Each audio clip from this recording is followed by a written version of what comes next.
ধারাবাহিকের শুরুতে আমরা দেখতে পাই ঝিল ও সাক্ষ্য কোর্টে অ্যাডভোকেটের চেম্বারে উপস্থিত। সেখানে অ্যাডভোকেট বলে, এর মধ্যেই আপনি বিয়ের সিদ্ধান্ত নিয়েছেন? তখন সাক্ষ্য বলে, আমি যখন বিদেশে থাকতাম তখন থেকে আমার বিয়ের চর্চা হতো। তারা চাইতো আমি যেন বিয়েটা করে ফেলি। এমনকি বাড়িতে আসার পরেও আমাকে বিয়ের জন্য সবাই বলে। কিন্তু ঘটনাচক্র ঝিলের সাথে আমার জোর করে বিয়ে হয়ে যায়, যেটা আমার বাড়ির সবাই কেউ মন থেকে মেনে নেয়নি। তাই সিদ্ধান্ত নিয়েছি ডিভোর্স দেওয়ার।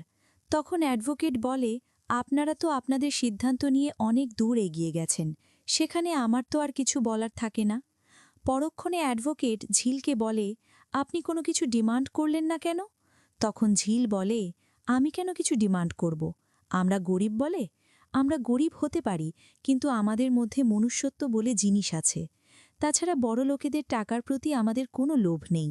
অবশ্য ওদের বাড়ি থেকে আমাকে ডিভোর্স দেওয়ার জন্য ৫ লক্ষ টাকা দিতে চেয়েছিল। এমনকি ওনার সবথেকে কাছের লোক, সবথেকে আপনজন ১ লক্ষ টাকা দিতে চেয়েছিল, যাতে আমি খুব তাড়াতাড়ি ডিভোর্সটা দিয়ে দিই। তাছাড়া আমিও বিয়েটা মন থেকে মেনে নেইনি। পরবর্তীতে সাক্ষ্য বলে, শুধু কি সেই কারণে, নাকি অন্য কোনো কারণ আছে?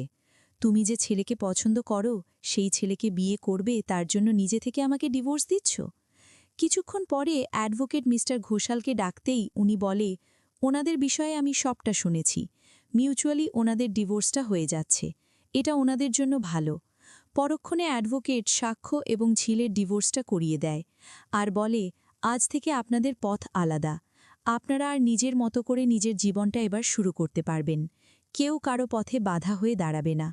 তখন ঝিল বলে, স্যার আপনি চিন্তা করবেন না, আমি আমার জীবনটা সুন্দর করেই শুরু করব। অপরদিকে সাক্ষ্য বলে, আমিও আমার জীবনটা ভালো করে শুরু করব। সাক্ষ্য ঝিলে এমন কথা কাটাকাটি দেখে অ্যাডভোকেট বলে, আপনাদের তো ডিভোর্স হয়ে গেছে, আপনাদের দুজনের পথ এখন আলাদা, তাহলে এখনও ঝগড়া করছেন কেন?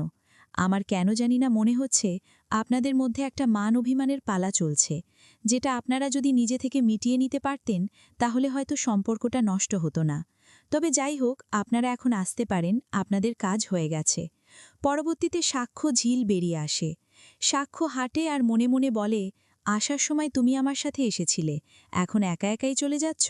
আমার সাথে গেলে কি এমন মহাভারত অশুদ্ধ হতো? বয়ফ্রেন্ড সবার থাকতেই পারে, তবে তাকে নিয়ে এতটা কনসার্ন সেটা তোমাকে দেখে বুঝতে পারলাম। এবার তোর বয়ফ্রেন্ডকে বিয়ে করে সুখেই থাকবে।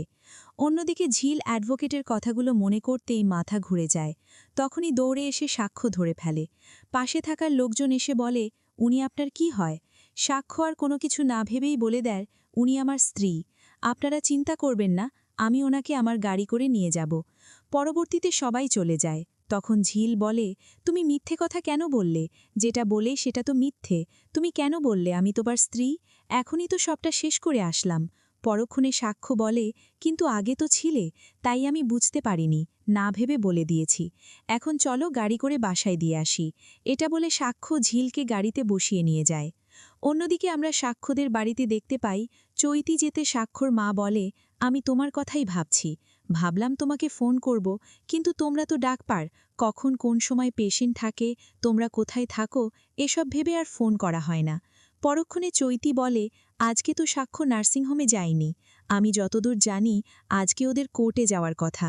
এদিকে সাক্ষ্যর ঠাম্মি বলে, কাল তো তোমার মা বাবার আসার কথা আমাদের বাড়িতে, ওনারা কি আসবেন না? পরক্ষণে চৈতি বলে, সেটা তো আজকের দিনের উপর ডিপেন্ড করছে। যদি আজকের দিনটা ভালো হয়, এমনকি ডিভোর্সটা হয়ে যায়, তাহলে ওনারা কালকে আসবেন। পরবর্তীতে সাক্ষর মেজকাকি বলে, ওই মেয়েটা যখন যেখানে যায় সবসময় তো ওর সাথে মা, বোন, ওর বন্ধুরা সবাই একসাথে যায়, কেন একা গিয়েছে? তখন চৈতি বলে, সেটা তো আমি জানি না। আমি নার্সিংহোমের স্টাফের থেকে শুনলাম সাক্ষ্য নার্সিংহোমে যায়নি, তাই ভেবে নিয়েছিলাম ডিভোর্স করতে করতে গেছে। পরের সিনে আমরা দেখতে পাই, বস্তিতে ঝিলের বাড়িতে সবাই দাঁড়িয়ে আছে। তখনই ঝিল যেতে সবাইকে দেখে বলে, এখানে কি সার্কাস খেলা হচ্ছে? তোমরা সবাই এখানে এভাবে দাঁড়িয়ে আছো কেন? কি হয়েছে এখানে? তখন মেনুকা বলে, কি আর হবে, তোকে তো সেই ডিভোর্স করেই দিল, তাহলে আমাদেরকে বলে কি এমন হতো? আমাদের বস্তির লোকেরা তো তোকে কোর্টে দেখেছে, সবাই সবটা জেনেও গেছে, তাহলে এখন সবার থেকে লুকিয়ে কি হবে? আমি তোদের আগেই বলেছিলাম, এসব বিয়ে না কখনো টিকে না, সেই তোকে ছুঁড়ে ফেলে গেল। এদিকে ঝিলের বন্ধুরা বলে, আমাদের বস্তির মেয়েকে অবহেলা করা ডাক্তারটাকে আমরা দেখে নেব। বন্ধুদের এমন কথা শুনে ঝিল বলে, না, ওর মন খুব নরম, খুব দয়ালু, ওর মন, তোরা কখনো ওর সাথে খারাপ ব্যবহার করবি না। এদিকে মেনুকা বলে, তুই যতই যা বলিস না কেন, বড়লোকেরা কখনো আমাদের বস্তির মেয়েকে মেনে নেয় না, যেমন তোকেও নিল না। মেনুকার কথা শুনে মিনু বলে, তাহলে তোরা এখন নাচা শুরু কর, তোদের জন্য আমি মিষ্টি অর্ডার দিয়ে নিয়ে আসছি, মিষ্টি খাবি তো? তখন মেনুকা বলে, তুই এমনভাবে কথা বলছিস কেন রে মিনু? তোর বর আমার ঘরে যেত বলে তোরা বাড়িতে সেটা নিয়ে অশান্তি করতি? আমার ঘরে যেত একটু শান্তি খুঁজতে, একটু শান্তির কথা বলতে, কিন্তু তোরা বাড়িতে সেটা নিয়ে অশান্তি শুরু করলি, তাই তো দিল্লিতে চলে গেল গাড়ি চালাতে। পরক্ষণে বস্তির লোকেরা বলে, মেনুকা তোর মুখে কিছু আটকায় না তাই না? তোর মতন নির্লজ্জ হলে এসব কথা বলা যায়। শেষ পর্যায়ে ঝিল বলে, আমাকে কেউ ছুঁড়ে ফেলে দেয়নি, আমি নিজে থেকে চলে এসেছি। তো বন্ধুরা, এই ছিল আজকের পর্ব। পরবর্তী নাটকের আপডেটগুলো দেখতে আমাদের চ্যানেলটি এখনই সাবস্ক্রাইব করে পাশে থাকুন। ধন্যবাদ।